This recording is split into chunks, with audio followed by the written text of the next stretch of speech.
امروز میخوام بهتون بگم که الکل با پوست ما چیکار میکنه. اتانول این قابلیت رو داره که موقع تماس با پوست شما سد دفاعی پوست شما رو به طور فیزیکی از هم پاره کنه. پارگی ایجاد شده رو سطح پوست رادیکال‌های آزاد و مولکول‌های ناپایدار آزاد میکنه و با پاره شدن یه سلول‌های بافتای مجاورش هم آسیب میبینن. چربی طبیعی پوست رو از بین میبره، سنسورهای پوست تحریک میشن و چربی بیشتری تولید میکنن. نتیجهش میشه آسیب سد دفاعی، دهیدراته شدن پوست، ایجاد چین و چروک، ایجاد لک و پیری زودرس.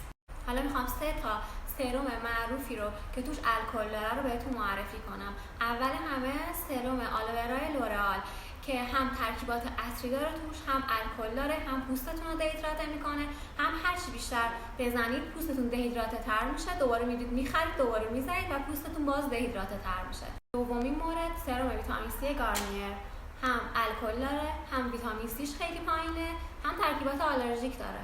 اما سومین مورد سرم رتینول لورئال، هم الکل داره، هم مواد حساسیت زا داره، هم درصد رتینولش انقدر ضعیفه که عملا هیچ کاری واسه پوست شما نمیکنه.